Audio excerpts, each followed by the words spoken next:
which you push people and people will bounce back.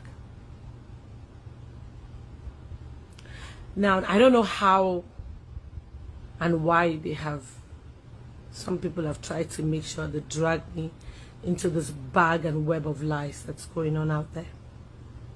I'm going to start from the very beginning because I feel like if I have to talk about it, I have to be truthful. Somebody texts me with a foreign number and goes, this was about sometime August last year, between August and September.